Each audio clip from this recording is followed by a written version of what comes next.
Hello, my name is Alex Hurla, and I'm doing this video for my online course at the University of Illinois entitled Sustainable Food Production through Livestock Health Management.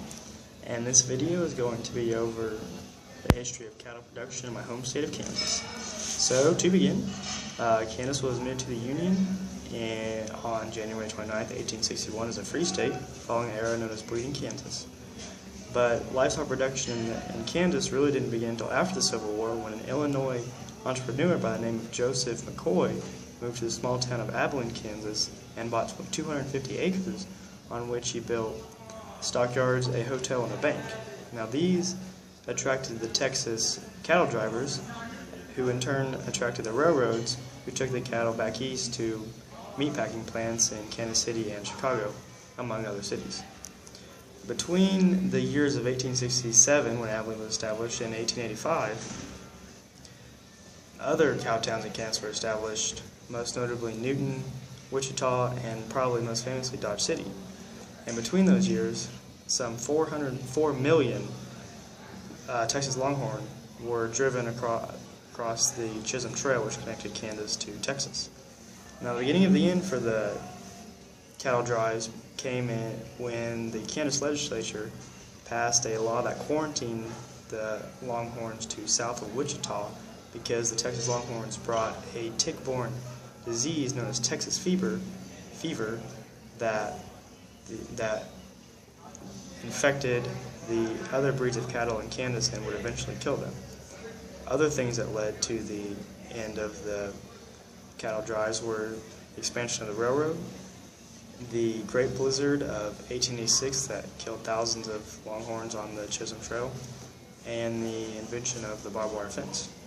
And with the invention of the barbed wire fence, Kansas farmers came to the conclusion that the open range system was no longer practical, because with the fence, they could control when and where their cattle grazed. By 1890, Kansas was third in the nation in cattle production, and Herefords and Shorthorns were the selected breeds. Now I jump forward to the 1930s during the Great Depression and the Dust Bowl.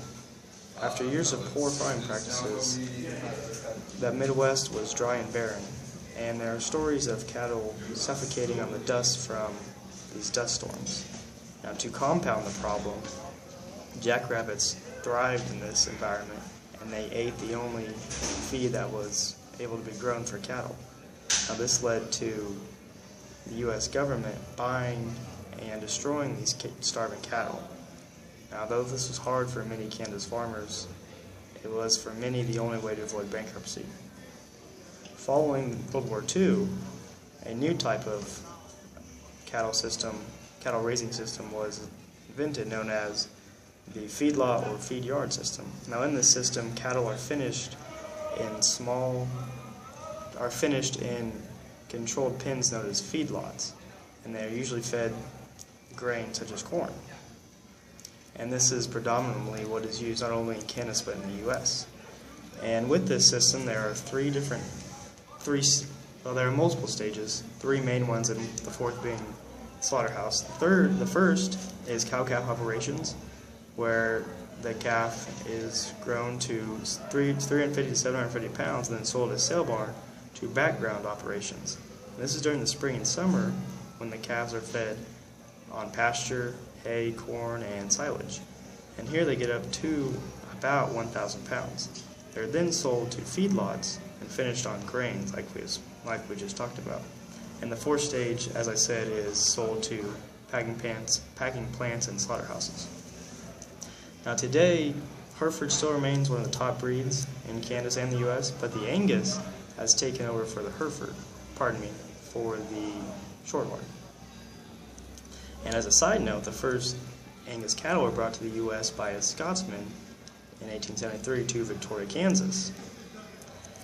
Now today, Kansas is still third in livestock production, with some 19% of all livestock profits coming from Kansas.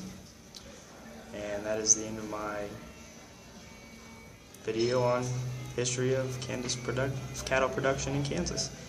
My references are posted below, and I thank you very much.